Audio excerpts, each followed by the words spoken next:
iceberg do Dark Souls.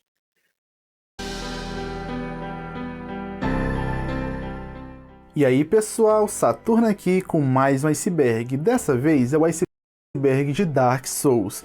Então já sabe, né? Se você gosta desse estilo de vídeo, já mete o socão no like, dá uma flechada no inscreva-se e ativa o sininho para não perder mais nada aqui do canal. Porque agora é hora do vídeo. Vamos ver se tem alguma coisa que eu já não saiba. Superfície.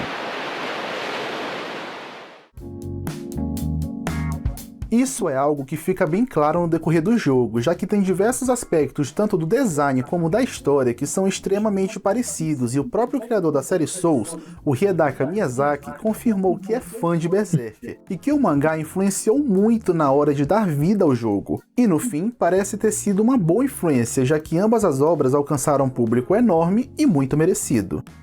Todo mundo que joga Dark Mas Souls influência tem uma opinião unânime sobre isso. é muito... Irritante do jogo. Parece mais cópia, na verdade. Veneno no chão, veneno nos insetos, veneno nos dardos que jogam em você. Meu Deus, é veneno pra todo lado naquele local.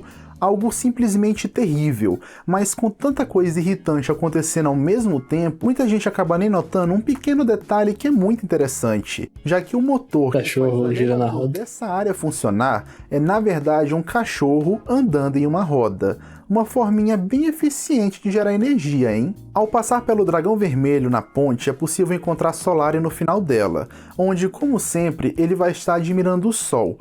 Após isso, Solari vai aparecer em outros momentos do game, e até mesmo pode ser invocado como um aliado para nos ajudar em alguns bosses. Ele é um NPC muito carismático e é amado pela maioria dos jogadores da série Souls. Só que essa teoria diz que o final canon para o Solari é realmente dominado pelo verme na passagem secreta de Zalit. Tem provas disso. Nunca ser encontrado pelo nosso personagem. O verme teria crescido enquanto o consumia, e quem sabe poderia até mesmo ter consumido outros como ele, que estavam em busca do seu sol. Com isso, séculos, talvez milênios depois, ele acabaria por se transformar no verme de areia gigante que é encontrado na entrada para o velho Rei Demônio em Dark Souls 3. Bom, eu pesquisei bastante, mas a única base que realmente consegue sustentar essa teoria não tem como usar ataques elétricos, algo que é muito fraco. Não significa nada. Justificar isso. Então, né? Galera, com certeza tem 0% de chance nessa teoria, porque se realmente existia uma parede ilusória não encontrada em algum lugar do jogo, ela com certeza não leva a lugar nenhum e nem contém nenhum item oculto. E mesmo isso é muito improvável, já que há muito tempo existem visualizadores de mapas, e os becos sem saída suspeitos do game já foram investigados e vasculhados por diversas pessoas ao longo do tempo, o que torna impossível ainda existir uma parede ilusória que não foi encontrada.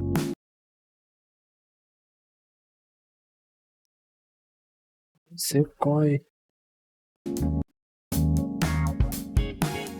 Pessoal, olha esse bicho aqui. Basilisco tem olhos pequenos. Ele ser um dos inimigos mais desgraçados de toda a série Souls. Não, só no Dark Souls 1. Cara, com esses olhos esbugalhados, saltando. Depois ele não fica... Mas e se eu falar pra vocês que na verdade ele tem olhos bem pequenos? Pois é, esses dois olhos enormes são apenas uma adaptação evolutiva dele, para tirar a atenção dos verdadeiros olhos e cabeça do animal, algo que é muito comum em algumas espécies de peixes e borboletas, por exemplo. E se você olhar mais de perto, vai notar que ele tem um par de olhos bem pequenos, posicionados nas laterais do rosto, como qualquer outro lagarto. E sinceramente, esses olhos enormes podem até não funcionar tanto, mas aquela névoa de uma audição criminosa que eles cospem, isso aí funciona muito. Essa névoa só é problema no primeiro jogo, onde a barra que você é petrificada é pequenininha, mas depois muito bem para me nos outros jogos ele fica fácil. Ao chegar nos arquivos do Duke em Dark Souls 1, se você prestar atenção no som ambiente por algum tempo, vai acabar ouvindo isso aqui.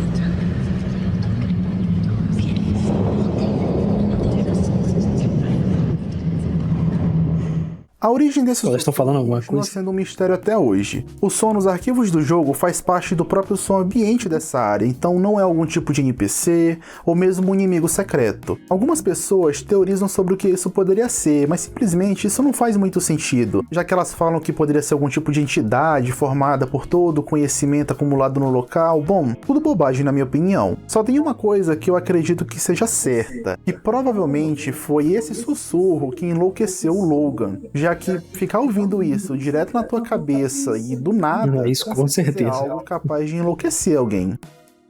No Dark Souls 3, existe uma forma bem quebrada de matar alguns bosses, mas quando eu digo quebrada, é quebrada mesmo, porque o boss não consegue nem mesmo se defender de você. Para isso, você só precisa ter o Arco Grande de Milhood, um arco obtido na primeira DLC do jogo. Daí é só chegar na frente da parede de névoa do boss, mirar e usar a habilidade do arco para lançar uma flecha explosiva. Com isso, pessoal, é possível matar praticamente todos os chefes do jogo sem nem mesmo precisar lutar com ele, já que ao lançar a flecha explosiva, ela atinge o chefe e explode, causando bastante dano nele. E contanto que você tenha mana suficiente para zerar a vida do chefe, consegue matar a maioria deles sem problema algum. Pô, é mais fácil lutar, é mais rápido se você lutasse contra o chefe.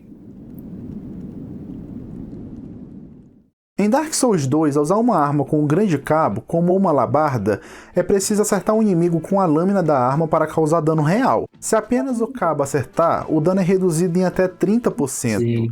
E sinceramente, ainda bem que essa é uma mecânica exclusiva desse jogo, já que ela é muito chata e pouca gente gostou dela. Outra coisa horrível. Existe um inimigo único bloqueando a passagem, um grande parasita grudado na parede. E se você já jogou Dark Souls 1, não acha que esse parasita lembra alguém? Pois é, muitos dizem que provavelmente esse parasita é na verdade o Rei Dourado Jeremiah, um NPC que invade o nosso mundo dentro da pintura de Ariames. E essa teoria tem algumas bases bem sólidas na minha opinião.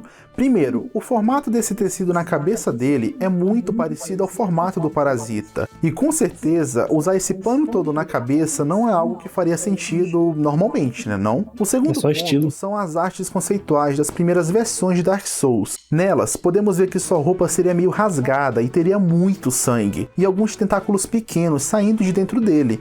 E por fim, ele tá completamente louco no momento em que ele te ataca, algo muito parecido com Solari após ser contaminado pelo parasita em Zalit. Tanto a Bruxa do Caos Pilag como o Cavaleiro do Abismo Artorias teriam alguns diálogos que infelizmente foram cortados do jogo final, resultando naquele Artorias tão enlouquecido pelo abismo. O do Artorias eu vi, é triste, enfurecido cara. como um animal. Mas ambos os diálogos continuam dentro dos arquivos do jogo, e eu vou colocar eles aqui legendados para vocês ouvirem, beleza?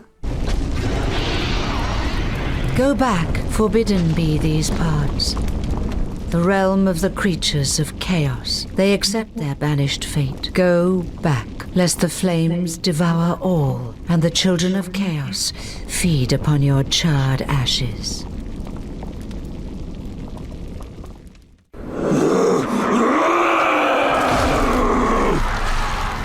Whatever thou art, stay away. Soon I will be consumed by them, by the dark.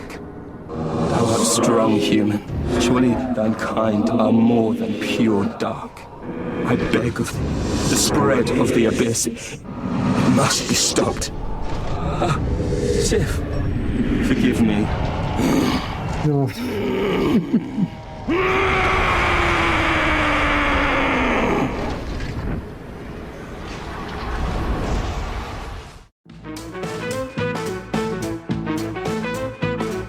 Essa teoria diz que toda a área de Lost Zalit em Dark Souls 1 foi feita no final do projeto, quando a verba e o tempo já estavam bem escassos, o que pode ser o motivo de por que essa área é simplesmente tão ruim. Afinal, toda a área tem muitos inimigos É terrível isso aí. e, cara, tem uma Tem uns dinossauros com pernas em cima da larva, e meio que nada faz Cara, sentido aqui. O boss dessa área parece que tá bugado esses é a bichos. pior luta de toda a série Souls. Você nem mesmo luta de verdade nesse boss. Simplesmente tudo aqui é muito ruim, então talvez essa teoria possa até fazer algum sentido, né não? Oscar é o cavaleiro que joga a chave para você logo no início do jogo, e mais pra frente aparece ferido mortalmente e te entrega o frasco de Estus. Entretanto, originalmente ele teria um papel a mais no jogo, já que ele não morreria no assentamento dos mortos-vivos e conseguiria sair de lá junto de você. Mas por que ele salvou você? O Chosen Undead precisa decidir entre apoiar o prolongamento da chama ou se tornar um Lorde das Trevas. Oscar iria então tomar a decisão contrária e no final ele iria ser um boss extra e enfrentar o jogador, tipo o rival nos jogos de Pokémon. As Profundezas.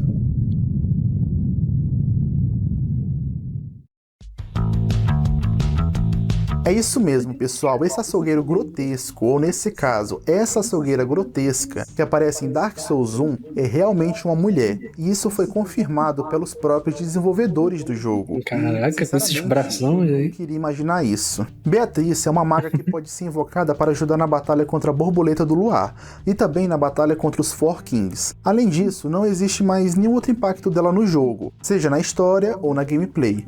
Entretanto, vasculhando os arquivos do jogo, foi encontrado um modelo dela em uma versão infantil, que foi removido do jogo final. Não dá pra saber qual seria o papel dela, mas algumas pessoas acreditam que ela iria aparecer na DLC do Artorias, já que essa DLC ocorre no passado, e na história de Beatrice ela foi até o abismo em busca de conhecimento e acabou sucumbindo no processo.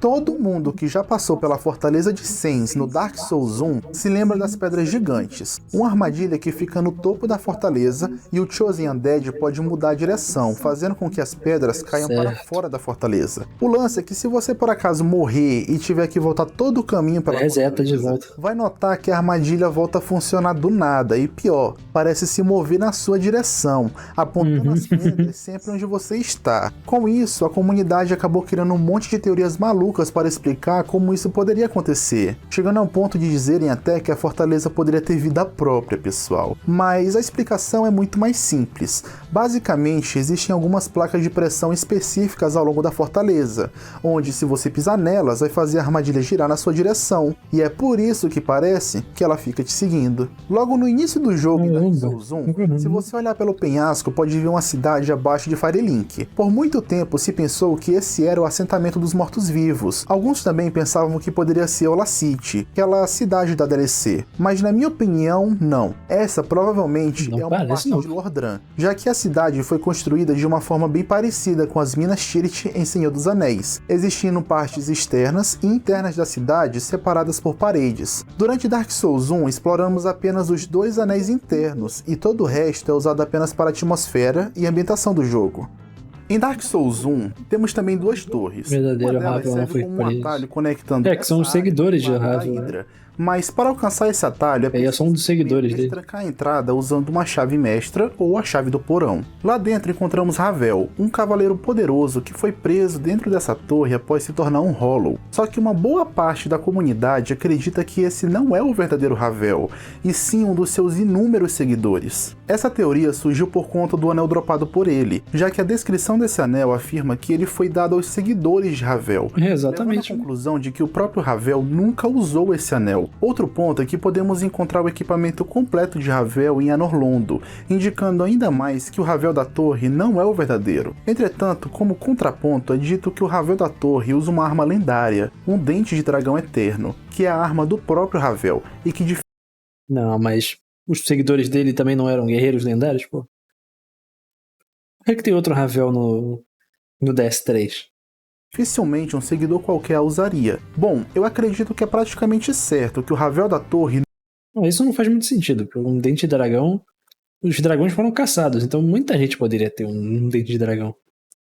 Muita gente poderosa. não é o verdadeiro. O fato do Ravel dropar esse anel e o anel dizer claramente que era usado pelos seguidores de Ravel é praticamente uma confirmação da teoria, na minha opinião. E quanto à arma, é preciso lembrar que os dentes de dragão não são algo tão raro assim em Dark Souls. No início de tudo, houve uma guerra entre os deuses que obtiveram as grandes almas e os dragões eternos que governavam o mundo. Milhares, talvez milhões de dragões foram mortos nessa guerra. Levando em conta que cada dragão deve ter algumas dezenas de dentes, não me parece impossível que todos os seguidores de Ravel tenham pelo menos uma arma criada a partir desses dentes de dragão eterno. O abismo.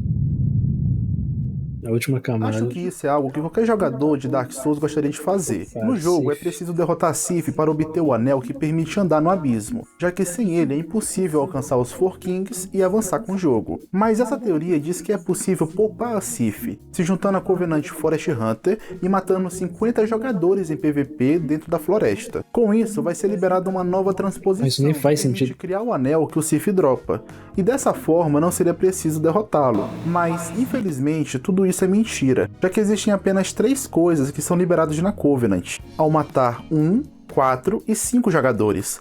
E o único anel que pode ser obtido é o Anel de Nevoeiro. É possível entrar na Covenant do Nito logo no início do jogo, assim que se chega em Firelink, ou em qualquer outro momento, contanto que você ainda não tenha tocado o segundo sino. Dessa forma, é possível obter a Gravelord Sword, uma arma tão quebrada que te permite matar alguns bosses como o Taurus Demon em 2 hits. O único problema é conseguir chegar lá, já que é preciso entrar nas catacumbas, um lugar realmente infernal, lotado de inimigos que te matam em um combo nesse ponto do jogo.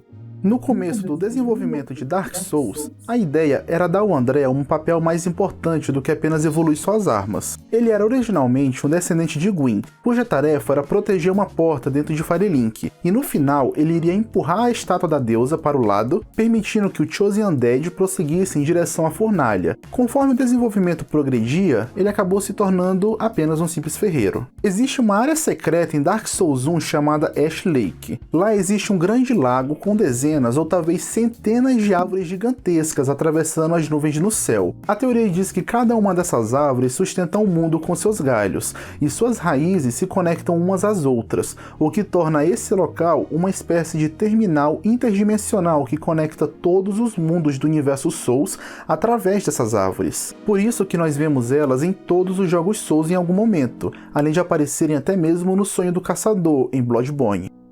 Essa teoria é boa. Após tocar o sino, nós despertamos a primeira serpente, Frampt. Ela era amiga de Gwyn, e após ele se tornar combustível para abastecer a chama, ela deseja encontrar um novo morto-vivo poderoso bastante para suceder Gwyn e dar continuidade à Era do Fogo. Avançando um pouco mais no jogo, após derrotarmos os Four Kings, encontramos com Kaat, uma serpente com um objetivo totalmente diferente de Frampt, já que ela deseja tornar o Chosen Undead no novo Lorde das Trevas, dando assim fim à Era do Fogo e iniciando a Era da Escuridão. Mas essa teoria diz que na verdade ambas são a mesma serpente.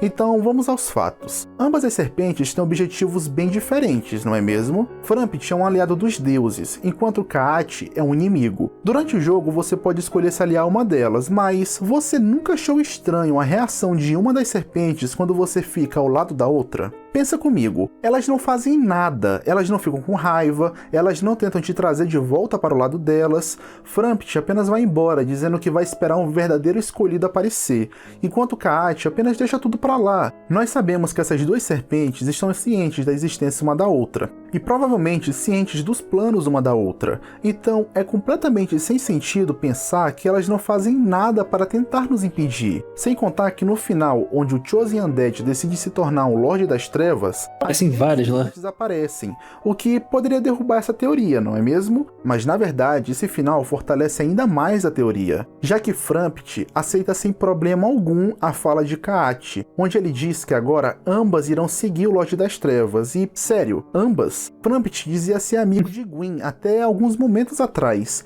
e agora do nada ele virou um seguidor do Lorde das Trevas? Para mim é muito mais do que óbvio que aquela era apenas uma serpente qualquer fingindo ser Frampt, já que vimos que existe toda uma raça de serpentes ancestrais, e provavelmente todas elas são subordinadas de Kaat. Mas é em Dark Souls 3 que temos a resposta a essas e outras perguntas, já que lá nós descobrimos exatamente qual era o real plano de Kaat. Ela precisava de um Lorde das Trevas para roubar a chama, levando-a para o corpo dela, mas para isso a chama precisava permanecer viva, por isso ela precisava de um plano para tanto buscar um Lorde das Trevas, como também buscar um mortos-vivos que poderiam substituir Gwyn e reabastecer a chama até que um Lorde das Trevas que agradasse surgisse. O plano provavelmente era o seguinte: a profecia sobre o Chosen Undead se espalhava e começava a atrair mortos-vivos para Lordran. Esses mortos-vivos então tocavam um sino e a serpente aparecia para eles como Frampt, um suposto amigo de Gwyn. Ela então fazia um teste com eles, enviando-os para buscar o Lord Vessel. Se o morto-vivo for bem sucedido, o plano então se divide em dois, onde caso o morto-vivo seja curioso bastante para ir contra o pedido de Frampt e partir em direção ao abismo buscando a verdade, ele se torna candidato a ser o novo Lorde das Trevas. Mas, se ele simplesmente Mas isso não faz voltar sentido. para Frampt, acreditando cegamente nas suas palavras, eles então não servem para a posição de Lorde das Trevas, e não são o que a serpente realmente quer, ou mesmo o que ela precisa. Então, com a persona de Frampt, ela os guia para a fornalha e usa seus corpos para abastecer a chama, estendendo mais um pouco a Era dos Deuses e ganhando tempo até a chegada do verdadeiro Lorde das Trevas. E esse constante reabastecimento da chama não é apenas benéfico para ela, também é necessário, já que a persona de Frampt serve como meio para satisfazer os deuses restantes e dá a eles uma sensação de segurança, fazendo com que pensem que está tudo ocorrendo como deveria ser, enquanto a serpente move as cordas nos bastidores e ganha tempo para alcançar os seus reais objetivos. O próprio fato de o mundo de Dark Souls 3 ser o mesmo de Dark Souls 1 nos diz que a serpente continuou com esse processo por incontáveis anos até finalmente conseguir encontrar o verdadeiro Lorde das Trevas, que é o nosso personagem em Dark Souls 3. E pessoal... Então o final verdadeiro é o final que você é o Lorde das Trevas. Eu não sei, não. É só teoria, porque o criador não vai confirmar nada.